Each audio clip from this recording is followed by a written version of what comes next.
Bonjour Carl Olive. Bonjour. Vous êtes maire de Poissy, dans les Yvelines, et également conseiller départemental. Auparavant, vous avez été journaliste dans le sport et entrepreneur aussi. La politique, c'est du sport. Aujourd'hui, l'accident de Rouen, c'était il y a une semaine. La parole publique officielle, elle est décrédibilisée aujourd'hui? Je pense que la parole publique, elle s'organise. C'est une méthodologie.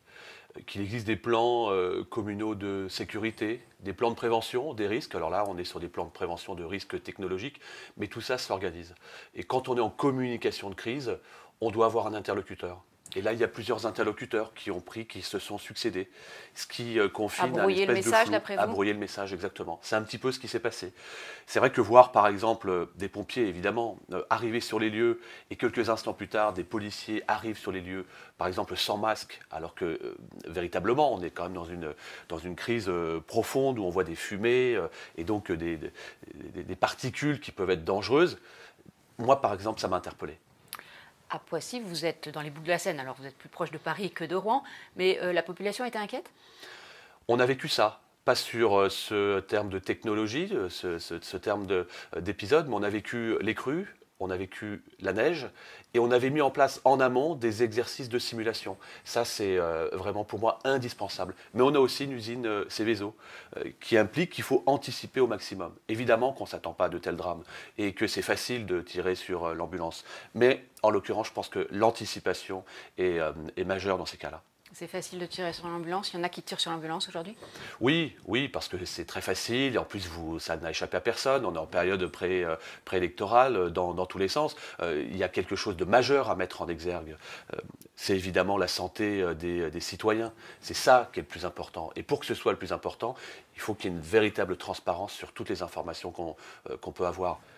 Il n'y a qu'une semaine que l'épisode a eu lieu. C'est exploité politiquement, vous dites on est en période préélectorale. Oui, bien sûr que c'est exploité politiquement. C'est facile, encore une fois, de tirer sur l'ambulance. Oui, c'est un drame, il faut le dire, c'est un drame. Il y a un responsable aujourd'hui, c'est l'usine. Il faut savoir comment, d'abord, ça peut se passer, surtout comment ça peut désormais ne plus se passer ainsi. Et ça me paraît capital. Ce soir, Emmanuel Macron est à Rodez pour parler des retraites. Cette réforme, elle va dans le bon sens? En tout cas, le fait d'aller sur le terrain, ça va dans le bon sens. Il y a une quinzaine de jours, sur un plateau, je disais, il est temps d'aller voir les premiers acteurs concernés dans cette réforme de retraite, qui était d'ailleurs dans le programme du président Macron lorsqu'il a été élu en 2017. Donc, entre guillemets, les Français ne sont pas pris par surprise. Pour autant, l'affaire des Gilets jaunes, le Tour de France, le grand débat, d'aller sur le terrain, de s'appuyer sur les élus de terrain me paraît important. On va en parler du terrain, mais d'abord sur le sens de la réforme. Ce côté, on met tout le monde logé à la même enseigne. Je pense que l'uniformisation est quelque chose de très important. On est à 42 régimes spéciaux. Le fait de lisser pour la très grande majorité est important. Reste qu'on parlera peut-être des policiers. Oui, il y a certainement des régimes dérogatoires, des aménagements pour des pénibilités. Je pense au milieu hospitalier, je pense aussi aux pompiers, on en a parlé, aux policiers. On voit le drame aussi des enseignants qu'ils vivent actuellement. Ça nécessite presque de la dentelle. Et pour qu'on puisse faire de la dentelle comme de la différenciation, alors il faut aller sur le terrain. Le terrain, alors justement, vous aviez rencontré Emmanuel Macron avec quelques-uns de vos collègues maires, c'était en décembre, en pleine crise des Gilets jaunes. La méthode Macron, elle a changé? Je suis heureux de voir qu'il nous a écoutés. Alors pas seulement nous, Génération Terrain.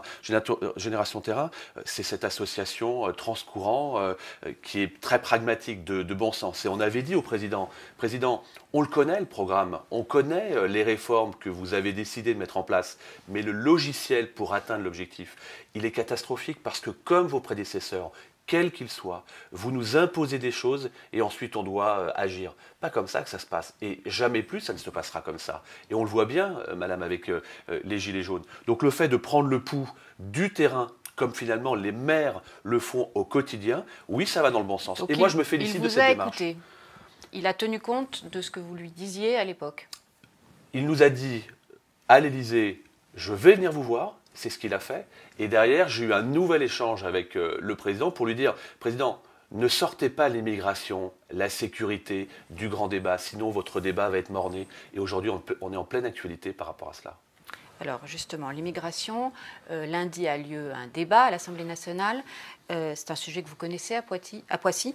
Sur quoi peut déboucher ce débat et sur quoi doit-il déboucher? Sur du pragmatisme, tout simplement. Je le connais à Poissy, mais tout simplement parce que dans cette belle commune des Yvelines de 40 000 habitants, avec quasiment 40% de personnes d'origine étrangère, on est dans le quotidien, on est dans le bien vivre ensemble. Il faut simplement ne pas se cacher, ne pas s'affranchir de quoi que ce soit. Moi, quand je suis sur le marché, les gens parfois me disent qu'est-ce que ces problèmes d'insécurité? Il faut qu'on ait un contrat gagnant-gagnant, y compris avec des populations qui sont souvent stigmatisées. Donc c'est pas un problème en soi. Simplement, il faut le prendre à bras-le-corps. Et c'est ça l'idée de le prendre à bras-le-corps. Et quand vous le prenez à bras-le-corps, je le vois bien sur les rencontres interculturelles, sur les problèmes qu'on a parfois dans les quartiers. Moi, je suis sans état d'âme par rapport à ça. Vous avez longtemps été Républicain, même si aujourd'hui Oui. vous n'y êtes plus.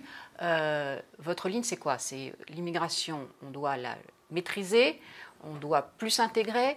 Quel est votre leitmotiv là-dessus? L'immigration, évidemment qu'on doit la maîtriser. Et l'immigration illégale, entre guillemets, on doit être sans état d'âme par rapport à cela. Maintenant, en matière d'intégration, évidemment, il faut arrêter, entre guillemets, de prendre les Arabes pour des Arabes de service. C'est juste pas possible. Il faut faire confiance à ces populations.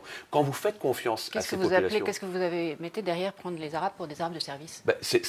Dans l'inconscient collectif, ça a toujours été un petit peu le cas. On ne va pas aller travailler avec ces gens-là parce qu'il y a une connotation qui est toujours péjorative. Il faut combattre celle-là. C'est ce que je fais à Poissy. On a mis en place une école du web au cœur des quartiers populaires. Là, on me disait ça ne marchera jamais, on a déjà essayé, etc.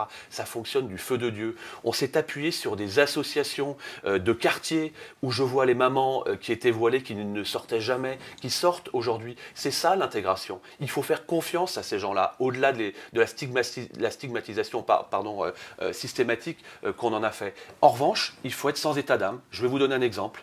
Moi, je suis favorable au gel, à la suspension des allocations familiales sur les délinquants mineurs lorsqu'ils viennent dans des classes, par exemple, ou sur des lieux perpétrer des incivilités, quelles qu'elles soient. Je suis sans état d'âme. Mais il faut que ce soit gagnant-gagnant. C'est comme ça qu'on va recréer le lien. C'est comme ça qu'on va lutter contre l'injustice sociale, comme on aime à le dire au quotidien. Vous parliez d'insécurité. Le sujet de l'insécurité pour les maires, il a pris un tour dramatique cet été avec l'agression mortelle du maire de Signes dans le Var. Le Sénat a planché sur le sujet et remis des mesures possibles pour assurer cette sécurité davantage pour les maires. Qu'est-ce que vous en pensez? J'en pense très honnêtement que c'est une belle initiative de la part du Sénat, mais il y a très longtemps qu'on sait ce qu'il faut faire quand on est maire. Vous-même, vous avez eu des expériences d'agression verbale ou même physique? Non, mais j'ai eu des menaces, j'ai des insultes, je ne vais pas dire quotidiennes ou presque, parce qu'on ne peut pas plaire à tout le monde. Moi, je ne fais aucun cadeau. Aucun cadeau sur l'incivilité. J'ai parlé de la théorie de la vitre brisée, de la tolérance zéro. Élargissons les polices des maires, madame, sur les dépôts sauvages, par exemple. Aujourd'hui, un dépôt sauvage à 135 €, c'est pas suffisant, c'est pas dissuasif. Il faudrait 1 500 €. Dans un autre domaine, je lutte pour le passage des poids lourds en centre-ville. Je prends des arrêtés pour les plus de 19 tonnes. C'est 68 €. Mais on vous rigole au nez à 68 €. Élargissons la police des maires à 1 500 €. La chose ne sera pas effectivement la même. C'est ça que nous souhaitons, à la fois de la confiance de la part de l'État, mais aussi, je dirais, pas une indépendance, mais vraiment un élargissement de la police des maires par rapport à cela. On est capable de faire aussi bien et peut-être plus rapidement que cette machine de l'État. La décentralisation, c'est un sujet aussi sur la table. Édouard Philippe en a parlé au Congrès des régions à Bordeaux en début de semaine. Ça doit aller plus loin.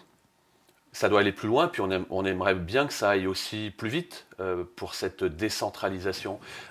Encore une fois, il y a des régions où nous avons des compétences qui font leurs preuves. Je prends le cas dans les Yvelines, où par exemple, on va, dans le département avec le président Bédier, on va financer des maisons de santé, des maisons d'aide médicale.